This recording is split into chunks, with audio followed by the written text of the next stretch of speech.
And now let's move from Barcelona to Zurich to meet another great studio. I'm talking about Offshore Studio. In this case, the name of the studio is more than a single word, because I mean, offshoring is the practice to replacing the working process in a different place, in different cities, and I think that for them is a kind of statement. I would like to introduce you Christophe Miller, one of the founder of the studio. Please join me on the stage.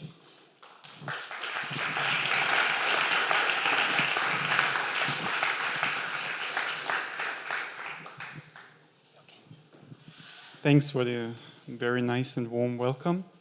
So I'm Christoph. I'm 50% of Offshore Studio. Unfortunately, the other half, Isabel, can't be here. Well, Isabel is from Germany. I'm from Austria. We're both living in Switzerland, having our studio there. And we founded it 3 years ago because we've studied there and it made sense to us. Very important for us, the dog, Billy. Spectacular poses, helps during working process to relax from time to time.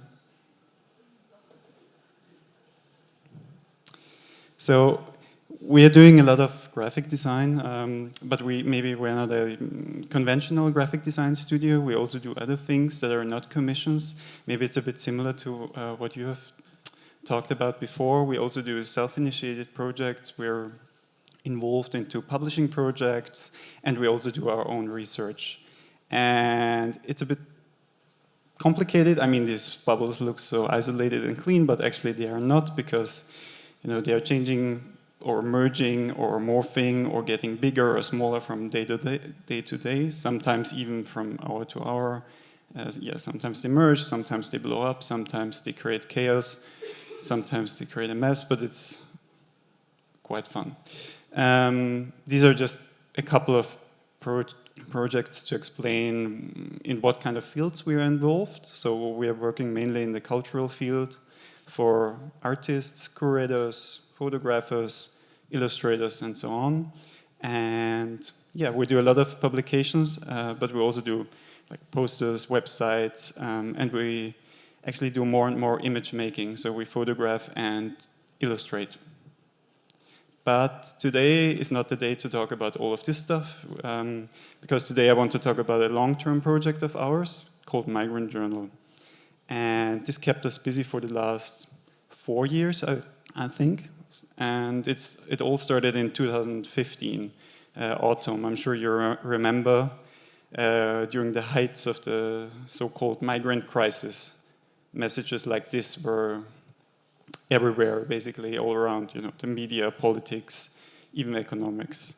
And we thought it's a real pity, that the whole discourse is so polarized and so populistic in a way, and we felt that there was no depth at all for a proper discussion about what migration actually means. Because at this time, basically, migration was equivalent to refugees, and that was it.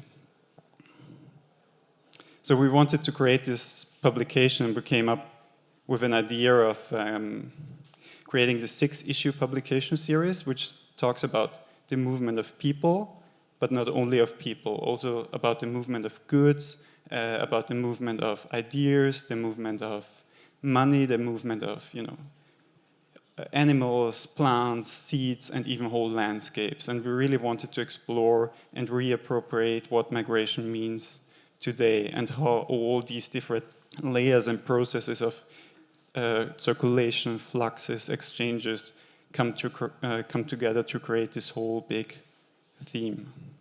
And when I say we, it's not only Isabel and me. There were more people involved. For example, on the left, Caterina, an architect from Portugal, or Justinian, a French, living in London, doing journalism, urbanism, politics, being a kind of hybrid thing. And this is actually the way we work together most of the time. So it was Skyping, Slacking, because we were all over the place. And it's interesting. Now that's the new team. Team members have changed a bit. Now we are 3 editors and 2 designers. And it's interesting, nobody actually lives in the country where he or she was born. So we are all migrants ourselves, and it's not, you know, the story of the magazine, it's also kind of our own story in a way. Maybe I have to go back, because this was actually a big problem when we wanted to get money for this project, because as we heard before, if you want to print something, you need money.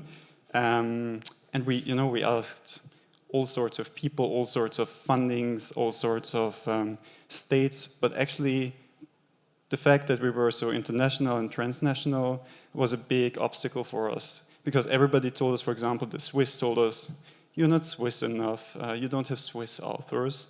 The French told us, you're not French enough, you're not a French-speaking publication. British were dealing with Brexit anyway, so they were not interested. So we had to find other ways of raising the money. So we started a Kickstarter campaign, and actually that was really good for us because it was successful, and we got, what was it, like 10,000 euros, and we could afford to print the first issue of Migrant Journal, which looked like this. This week's magazine is Migrants. This is a new magazine which has been launched specifically to address this defining issue of our time, this migration of people and goods and ideas moving around the world. And this first issue is the cross-country issue, so this is dedicated entirely to the impact of migration on the countryside. Because as they say in the introduction, the countryside is very often defined as what is not urban, because there's been this massive global move away from countryside to the cities. And they carry on this idea of showing negative spaces and things that are not there. So making the invisible visible is a very important part of this magazine. So for example, here at the beginning, there's a long story on the migrants moving through Mexico, so from Central America through Mexico to get to the US. And so they show the routes that people take to literally stay hidden, so the border guards can't see them. But they also talk about the systems that are running behind it, and have this really interesting point of the people being killed on the way to America. This is not a freak of the system, this is the system. That's how the US's border policy has shifted out to Mexico rather than dealing with it literally on their own border. There's a similar piece here. So this is a piece on Kent, so here in the UK, and showing the invisible systems that are at work in Kent. So the power lines that come in from overseas, you can see them here, the ones coming from France and the ones coming from the Netherlands here. To literally feed, to power London, and I think they call it the constellation of London. It's a really, really interesting magazine. You can see it's printed in this. Okay, he's very positive, he's British, and he will come again later. So maybe you have got a hopefully good insight now what it's all about in Migrant Journal. So it's a lot about, you know, making, as you said, the invisible visible, looking at the underlying processes of migration, what causes migration, and how migration actually happens today. So after you hopefully understood what it's all about, I want to talk a bit more about the design, because this is a graphic design festival as well. And one about the most important things about talking about the design of Migrant Journal is that it's actually not only about this design, because right from the beginning on we wanted to think the design and the editorial layer as once. So we wanted to reconsider this relationship between these two fields that are, you know, usually quite separated in a more conservative editorial setting. And one of the consequences of this was that we were right from the beginning involved into generating content and gathering content from authors we know, but also through an open call. And what we saw there was that the design would be a huge challenge, because the content that we've received was so heterogeneous. It was really messy. Like, it was, you know, really academic papers from scientists, but then, you know, with low-res imagery, and then really high-res art photographs, then some crappy illustrations just to show some scientific processes. Then we had text from essayists or journalists or even poets and stuff like that. So it was really, the content was really diverse. And we were looking for ways to make this whole thing coherent, because we wanted, to publish 6 issues, and in the end we wanted to make them look as solid block in a way, like, something that has a coherent vision and a strong and bold vision, and that fits together in a way in how it's conceptualized. So I just want to guide you through like some basic design principles we have applied to make this thing a coherent whole. So the first one might look obvious for doing a journal about migration, was using maps and infographics. Maps are a great tool to show movements, to show connections in the world, to show also how complex things can be, and to tell stories. So we started to do this big research on old maps, contemporary maps, vintage maps. And what we derived from that was a kind of idea of how we want to tell stories through maps, but also what kind of visual language we want to apply. And now we have published 6 issues, and all the maps and infographics, they are like a constant throughout every issue. And they are really nice for Isabel and me because they are like a little contribution in its own. We researched the content for the infographics, we conceptualized the infographic, and we designed the infographic. And it's really nice if you want to, for example, add certain perspectives to a theme. Maybe there's a text and you feel, maybe something is missing, and then you can actually add your argument through an infographic. Also, they are great because they add another layer of reading, another layer of interpretation, which we think is great because we like to challenge our readers and give them different opportunities to access an article and access different ways of thinking. And as I said before, they are applied throughout the magazine. And we always want to make sure that we don't use, I'm sure you know it, like don't use the usual standard projection, for example, of the world, because this is quite Eurocentric. Europe is in the middle. It's actually bigger than displayed than it actually is. Africa, in comparison to Greenland, it's really funny because on the usual projection they look the same, but actually Africa is 12 times larger than Greenland is. So we wanted to make sure that we don't, fall into these traps. So we're using very different projections of the world, sometimes disturbing, sometimes irritating our readers, I hope so, at least, and question their image of the world. And it's interesting because this goes also as deep as language. So we want to make sure to not use terms like Middle East, for example, too much, because actually Middle East, it's just Middle East if you look at it from a very European perspective. From Asia, Middle East is not Middle East, it's the opposite. So we were looking for a more neutral way of saying this, and are using it's called geographical macro regions of the United Nations. We're using this kind of reference system. And then again, similar to the last presentation, we have also developed our own typeface.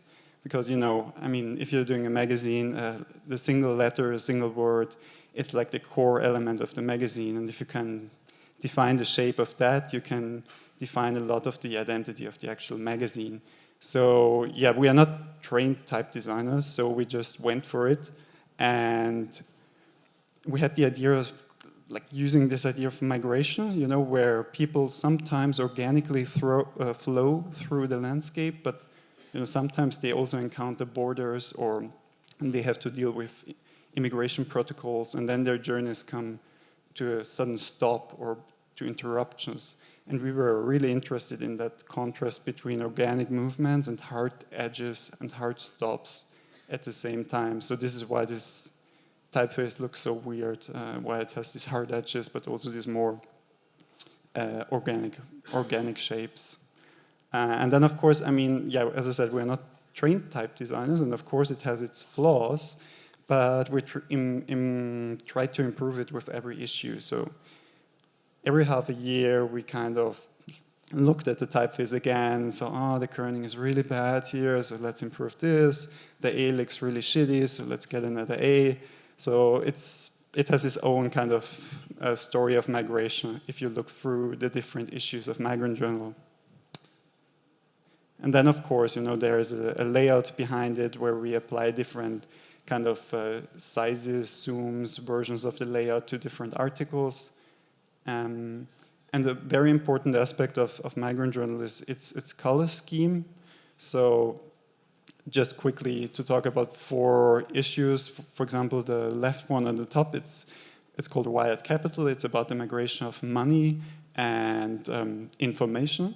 And there, we had this very strong reference of cables and of towers for things like high-frequency trading, and this very neutral and cold aesthetics of money and steel and wires. So we had this blue, cold, metallic color. The left one on the bottom was called Dark Matters, which was all about the night, the invisible, and illegal migration. So of course we went for our favorite color combination, black and silver. Then this one here on the right at the bottom is called Flowing Grounds. It's about migration in the sea and in the sky. So we had this turquoise, which mirrors a kind of mix between the color of the sky and the sea. And last but not least, the one on the right on top was about, it's called Micro Odysseys. It's about migration of very small things like bacteria, like sand, like stardust. And we were really interested in this weird combination of, you're in the laboratory, it's totally a synthetic environment, totally artificial. So we chose this poppy orange. And then we also have a more organic, goldish color inside that's combined with the orange, just to show it's also about bacteria and virus and more organic things again. So this is how it looks at the printer. Color is not quite right. This is how the metallic looks, because for the first 3 issues we have used metallic colors as a kind of identity shaping color for the magazine. And it was not only used for, the starting pages of the chapters or the infographics, it was also implemented into the images. And I have a second video of the very enthusiastic Steve from Stack Magazines, where you can see a bit better how that looks. This week's magazine is Migrant Journal. This is the 3rd issue, and it is Flowing Grounds. And they explain in their introduction that for them, flowing grounds encompasses anything that is not solid land. So, as you'd expect, there's lots of sea and lots of sky in this issue. And so I think it's appropriate that for their special colour, they've picked this kind of cyan, this bluey green, metallic colour that they add into their photography. And so that means that where you get pictures with lots of natural blue or green in there, sort of like this, you see they add this kind of unreal extra layer with their metallic ink that gives the photography, well, it really lifts the photography, but it also gives it this this almost too intense kind of effect. And so, for example, in a picture like this, so this is a photo series following the Bajau tribe in Indonesia and their traditional nomadic hunting lifestyle. So you see a guy here hunting octopus, freediving hunting octopus. And these images just look absolutely incredible. You can see this story has been really built around the images. But then it also made me wonder, is there something else going on here? So a big part of the story, you see this guy here, is cyanide fishing. So this is a practice where they squirt cyanide into the water around fish, and then that allows them to catch the fish live for use in captivity. And then you see a fish here being given a cyanide antidote, which is absolutely crazy. I've never heard of this practice before, but it got me thinking. So cyanide is related to blue, to cyan. I think it's related to Prussian blue, and it just made me think. I wonder whether in conceiving this story and this issue, have they thought, let's print a story which includes cyanide and include this extra cyan special colour. It's the sort of thing that if any magazine is going to do it, Migrant Journal is going to do it. That's the sort of... He's really too much. He's making up a conspiracy theory there, but no, it's not true. He's a really nice guy, but it's too much. Okay, and now I want to guide you through a few editorial formats that we're using in Migrant Journal that are staying the same through every issue, and that create a kind of design/content constant as well. So for example, we always have an editorial in the beginning where we talk about the issue, what's our motivation behind it, why we want to cover it, etc. And that's a great opportunity for us to also set a mood and atmosphere for the actual issue and the themes we wanted to cover. So for example, this is an editorial image for the Wired Capital issue, which is about money and information flows, as I said before. Or this one, Flowing Grounds, which is about the sea and the sky as spaces of migration. And the last one was especially fun because it's called Foreign Agents, and it's about cultural migrations and how things like music or identities or literature move from country to country and change and merge and create new things. So we had the fun of creating these new, for example, sexual objects that look like things coming from Mars. So that's one layer. Another layer that's always in the issue is a photo essay. I just picked this one as an example because I think it's an especially great one. It's a photo series about sand by the Singaporean photographer Sim Chi Yin. And it seems counterintuitive, but the world is running out of sand because sand is actually in most of the things we're using. For example, this building has tons of sand in it, but also the devices you're looking at now also have a lot of sands in their electronics.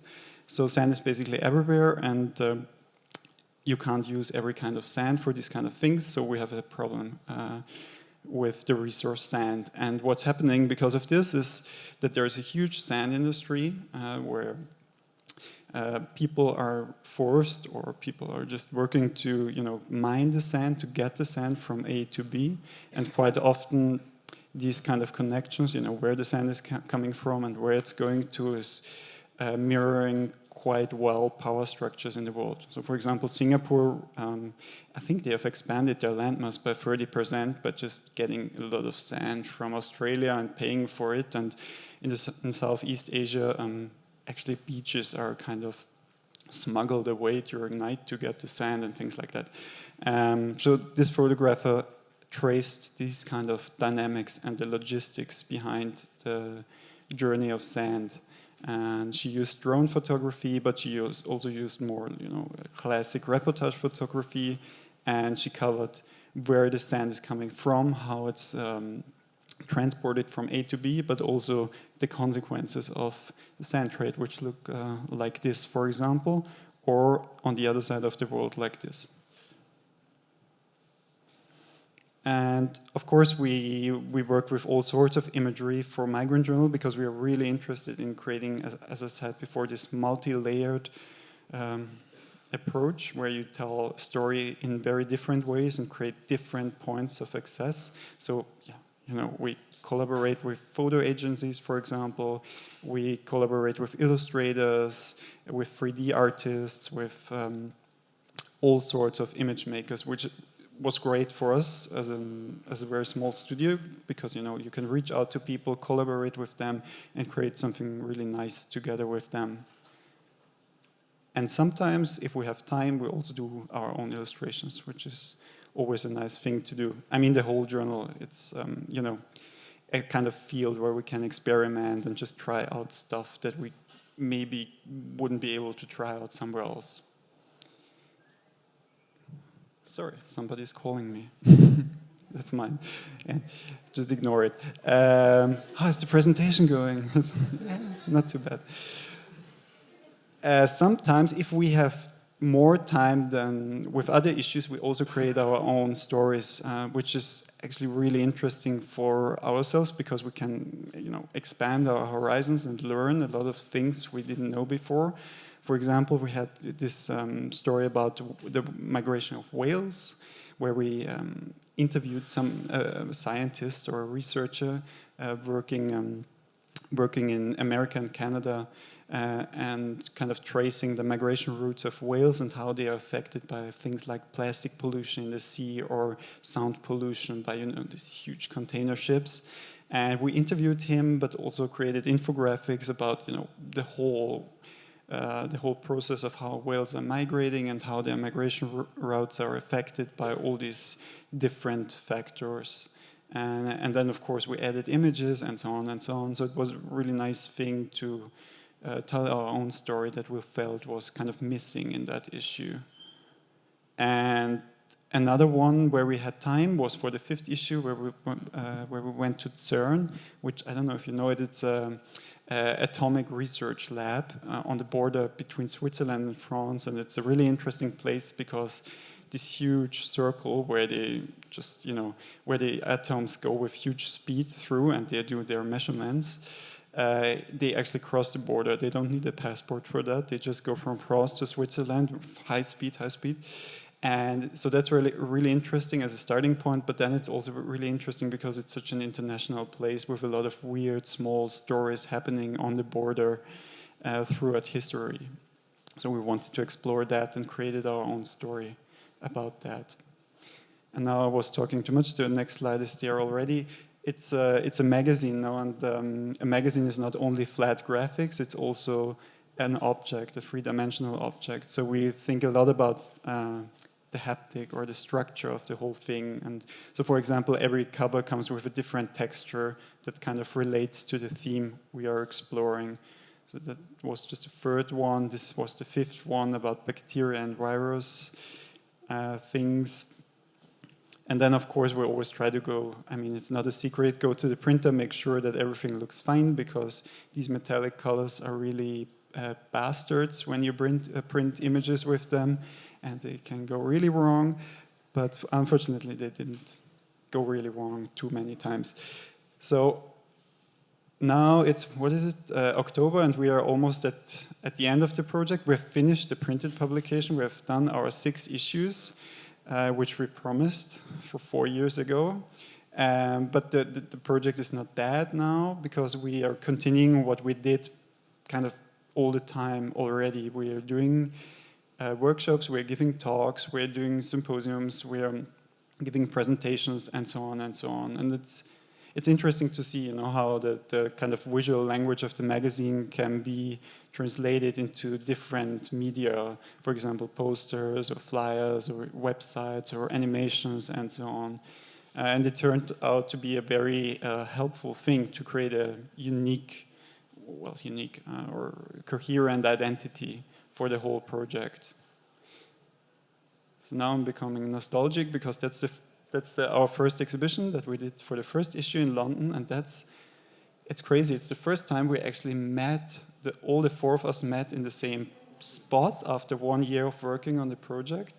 And yeah, I think the biggest outcome of that meeting was how tall Justinian is, because on Skype he is always so small, as small as Katharina. Well, and we had this exhibition in London, which was great, and we did public editorial meetings in Switzerland, and tried to exhibit and explore with other people what this theme of migration could be and how we could approach it in other issues, and so on and so on. And all of this is actually being part of this goal of creating a kind of archive about, let's say, this very specific moment in history, and this kind of archive about migration and how we are dealing with it at the moment. Our dream goal is that people put it into public libraries and on their bookshelves, and maybe look at it in 10 or 20 or 30 years when every page is already yellow, and read it again, and maybe, you know, they see what, or they judge and they see what kind of actions we took or what kind of actions we didn't took, and create their own image and maybe learn a bit for the future, and maybe to make it a bit better than we did now. Thank you.